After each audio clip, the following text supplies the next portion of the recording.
Your name? Sharanya Shetty. ಅರೆ ನೀವು ನಮ್ಮ ಜನ ಮಾರ್ರಿ ನೀವು. ಹೌದು. ಮಂಗಳೂರಾ?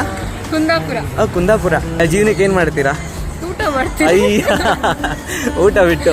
ಅದೇ ಅಲ್ವಾ, ಊಟ ಬಿಟ್ಟು ಆಕ್ಟಿಂಗ್. ಅದೇ ಅನ್ಕೊಂಡೆ ಎಲ್ಲೋ ನೋಡೋದಾಗಿದೆ ಅಂತ ಹೇಳಿ. ಯಾವ್ಯಾವ ಮೂವಿಗೆ ಮಾಡಿದ್ದೀರಾ ನೀವು? ಈಗ ನೆಕ್ಸ್ಟ್ ಕೃಷ್ಣ ಪ್ರಣಯ ಸಖಿ ಬರ್ತಾ ಇದೆ, ಅದಕ್ಕೆ ಮಾಡ್ತಾ ಇದ್ದೀನಿ. ಸುಮಾರು ಸಿನಿಮಾಗಳು ಮಾಡಿದ್ದೀನಿ, ಸೀರಿಯಲ್ ಮಾಡ್ತಾ ಇದ್ದೆ. ಓಕೆ. ಸಿನಿಮಾ ಇಂಡಸ್ಟ್ರಿಯಲ್ಲಿ ಇಷ್ಟ ಆಗುವಂಥ ಒಂದು ವಿಷಯ ಅಂದರೆ ಏನದು? ಜನದ ಜೊತೆ ಬೆರಿಬೋದು, ಅದು ಸಿಕ್ಕಾಪಟ್ಟೆ ಇಷ್ಟ. ಅಂದ್ರೆ ಡೈರೆಕ್ಟ್ ಕಾಂಟ್ಯಾಕ್ಟ್ ಅಂತೀವಲ್ಲ, ಸೊ ಆ ಥರ ಯಾರೇ ನೋಡಿದ್ರು ಪ್ರೀತಿ ವಿಶ್ವಾಸದಿಂದ ಮಾತಾಡಿಸ್ತೀವಿ. ಸೊ ಅದೇ ವಾರ ನೋಟದಲ್ಲಿ ಇವರ ಫೋಕಸ್ ಜಾಸ್ತಿ, ಅದನ್ನ ನಾವಂದುಕೊಳ್ಳೋದು ಶುರುವಾಯ್ತು ಪ್ರೀತಿ ಒಂದೇ